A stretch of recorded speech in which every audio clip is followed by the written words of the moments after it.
Swahili. Hapana, you just talk and just be brief. Habari yako? Karibuni. Nimefurahi kukuona. Okay. Today we just come here just to the demonstration place in the Sokoine. So, you know, many of people last year you visited our demonstration center in Dakawa near Cholima.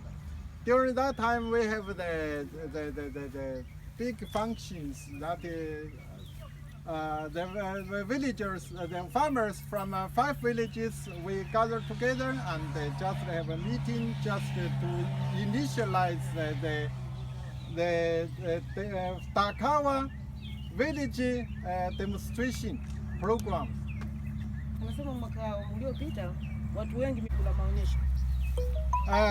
Today, this is the result of that programs of Shamba Darasa kwa Dakawa. Anasema leo ni matokeo ya shamba darasa lile la Dakawa. You know, the Wami Sokoine is one village. One of 5 villages in Dakawa ward for the demonstrations for the demonstration plaza of Chinese technology. Today you can see the party field is the demonstrations for the Chinese technology in Wami Sokoine. That's just for the farmers. Now I just make a brief introduction of what's the Chinese technology in the rice planting. The Chinese technology, you can see the performance is quite good under the Chinese technology, both the Chinese variety and the local variety. This is the Chinese variety QU28.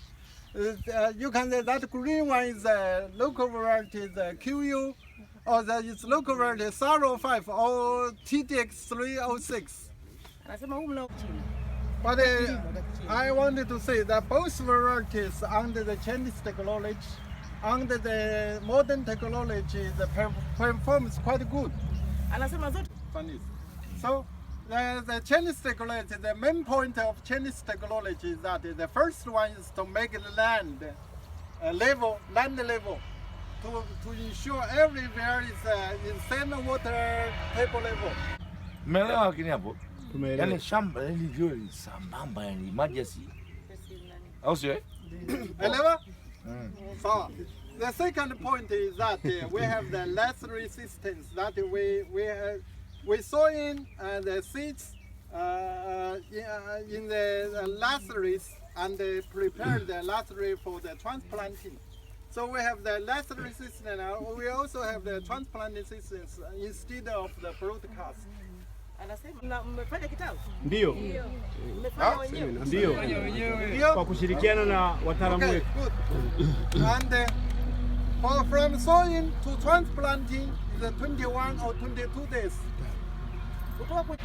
But the most important thing is that if after sowing you just transplant it in time, 20 days or 21, 22 days is okay, but it's 30 days or 35 days low okay. So. Also you can say here is a transplant in time, but in some area is translated too late, but the performance not as good as this one. So the second point. Now the third point is that before translating, you have to make the land level already taken. Also, you have to make a fully applications of base fertilizers. Each acre is about for the urea. If you use urea, 60 kilos. If you haven't got urea, you prefer to use the NPK compound fertilizers. Yeah. It's about 150 kilos. You understand me? Anasema kwamba umeelewa? Urea 2 is centilli kilo per head. Centilli. But we have 50 Centilli. here in Tanzania. Centilli. We have 50 kilos. Same, it's different. Just a small difference. Centilli kilos. But for the NPK is mia moja la hamsili kilo per acre. Umeelewa? Okay. The most important thing is that before transplanting, you have to put the fertilizer. If you don't put the fertilizer, in the later the planting the rice cannot grow quite as well as like this one. Anasema kitu muhimu sana ni Elewa? Amwandiki. Shafanya. Okay. The other thing is transplanting. You have to use kamba or roots to make the straight and make the mark for distance. The space is for transplanting is between the plants is about 16 centimeters apart. Between the rows, the distance between the rows is about 26 centimeters apart. anasema kupandika. So you can see the fields. You can see. So very tidy, very the equal space. So every plant got the equal space. That means by this the space density, the standardized density, to make sure every land can hold as much as plants inside the fields. So the more the plants inside the fields, also the space is the equal with the equal space that you can get more production. Anasema hivi ya kutosha. But the space supposed to be reasonable. If the space is too close, the no good, because there is no sunshine getting inside. Also got problems. Anasema kama if the space is too big, the one acres you can hold only few plants. Also you can get less production. anasema na pia ukitumia. Okay, after transplanting, there is other thing is the top dressing. The top dressing is about 10 days after transplanting. You have the top dressing. Top dressing is about the applications of urea. Is at a rate of 60 kilos. 60 kilos per hectare. We have 50 kilos even here. Same. Just a little bit. Yeah. Cook one. Anasema hivi. Also, I think also it's important is to make the water supply, because dear resources. Because this land, I forgot to talk. This land is belong to the rain-fed land. It's long production of long irrigation scheme. Wami Sokoine, Wami Luhendo is under the system of the rain-fed scheme. Anasema hizi ndio kwa. You know, Tanzania. Here we got a half year's rain season, half year dry season, or maybe it's less than half season rain season. Maybe 5 months or 4 months is under the rain season. Hapa Tanzania kuna miezi 4 au 5 ya mvua. So if you do the sowing, you're supposed to choose the time. What time the rain season starts, you choose the date. But you make sure that how the because the rice that about the 4 months the production the growth period is 4 months. Also the rain season is 4 months. So you have to choose the production period or the growing period in the rain within the rain season. You understand? Anasema hivi, kipindi But also, even you choose within the rain season, you also have another risk challenge. Another challenge is that because in Tanzania, the rain season not every day got rain. Maybe the one day the 100 millimeters rain comes and then run away. But there is another maybe 2 weeks or 3 weeks or 4 weeks there is no rain. So during that time the land is dry. What do we do? Anasema mvua. So there is a solution is that we have to, if we choose the land, paddy field land, you have to find a place there is the water resources. To get this supplement of the water supply during the small period of the dry period during rain season. As you remember, last years our Chinese embassy sent each village got it's one water pump. Remember, everybody remember. So you can share the water pump. For example, here the why there is a secure for the growth of the rice during the dry period, because there is a pool nearby. Also there is a water pump. If during the dry period, maybe 2 weeks, 3 weeks dry period, you can use the water pump to get the supplement of water to get the irrigation. My suggestion is that in Tanzania, in the long irrigation scale area or rain-fed area, the best way to make the rice production is that you have the water resources nearby. The water resources. Also, if there is no water resources, you can dig the pool, because in Tanzania recently there is a lot of rain run away through the surface of the ground. They run away. If you can dig during the season, and you have the big quite big water pool, you can make a water reservation. Then you can use the water for the partly supplement use of the waters during the dry days. Yes. So everybody is supposed to remember low water, low farming. So if you want to get rice planting, you have to get water resources. If there is low water resources, you have to try to find a way to make a water reservation. Anasema kama unataka kulima mpunga au kuzalisha mpunga lazima uwe na chanzo cha maji. Na kama hakuna chanzo cha maji basi utafute jinsi ya kuvuna maji ili uweze. But all I talk is not in the dry season. It's only in rain season. But in rain season, some days there is a water shortage. Then you can use the water pool as the supplement water resources. Na anasema utatumia maji uliyovuna ku supplement shambani. So that's very important things. In future, if everywhere you wanted to have the paddy fields in your farm, you have to consider of the water resources.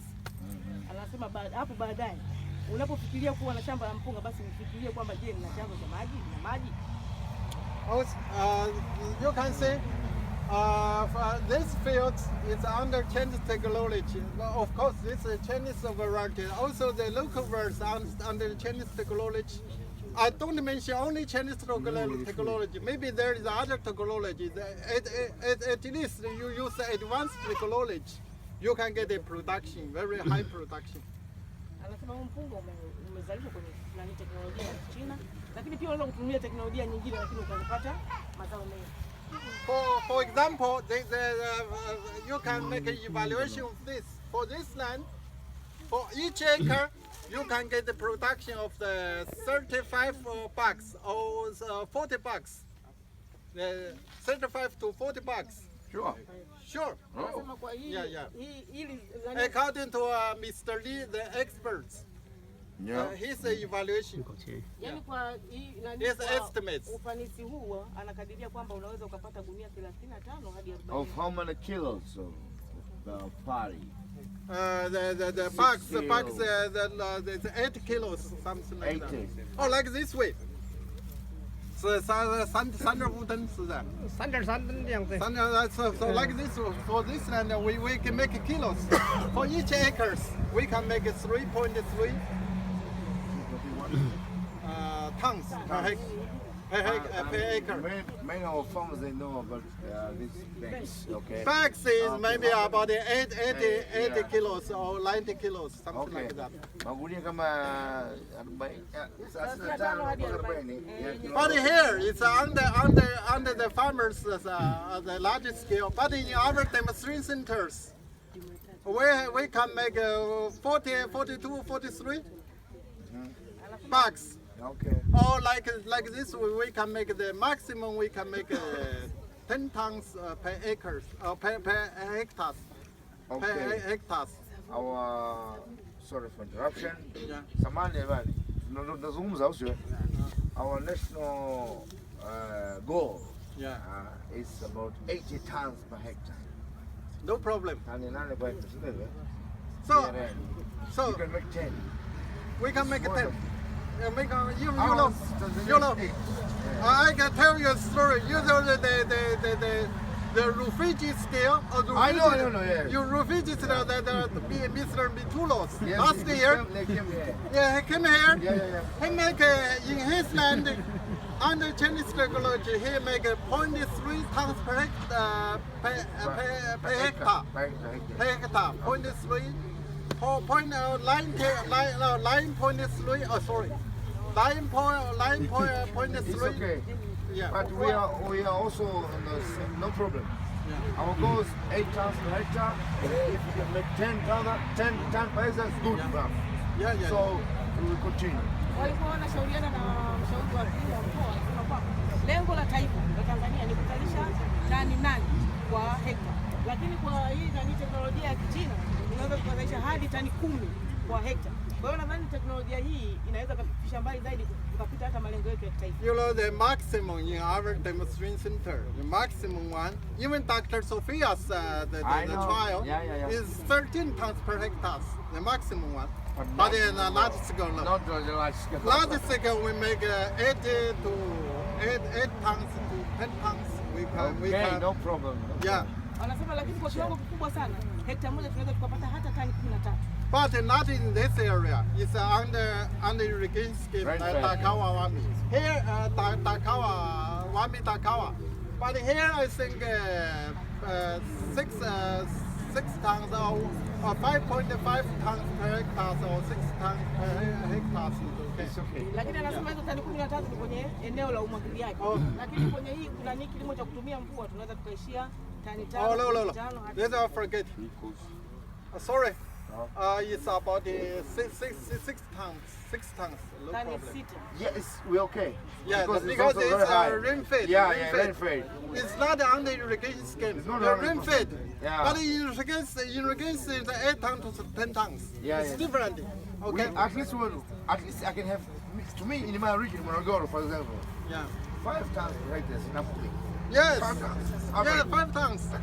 Irrigation, rain fed is 5 tons. Very good. Yeah. Okay, that's it. And then maybe we can have a look around, or maybe some farmers can make a comment. Okay, like this. You talk. Now I finished my short speech.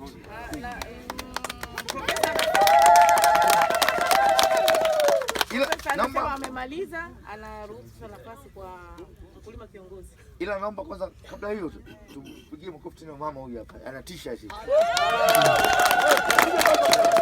Haya, hapo ndio muendelee. Baba Kidawa boba. Kidawa boba.